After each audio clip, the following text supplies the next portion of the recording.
యువత భవిత మోదీ ఘనత. మోదీ ప్రభుత్వం దేశవ్యాప్తంగా యూనివర్సిటీలు, ఐఐటీలు, ఐఐఎం వంటి సంస్థల నిర్మాణాలను ప్రోత్సహించింది.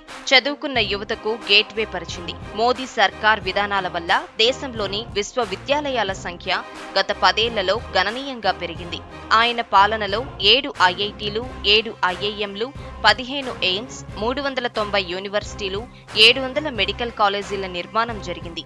దేశంలో అంతకుముందు జాతీయ ప్రాముఖ్యత కలిగిన 75 విద్యా సంస్థలు ఉండేవి. వాటి సంఖ్య ఇప్పుడు రెట్టింపు పెరిగి 165కు చేరింది.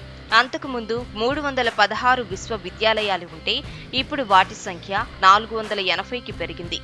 సాంకేతిక విశ్వవిద్యాలయాల సంఖ్య 90 నుంచి 188కి పెరిగింది. దేశంలో ఇంతకు ముందు 38,000 కాలేజీలు ఉంటే ఇప్పుడు 53,000కు పెరిగాయి. యువత ఆశలకు, ఆశయాలకు అనుగుణంగా ముందుకు సాగుతున్న మోదీ సర్కార్ను మళ్లీ గెలిపించుకోవాలి.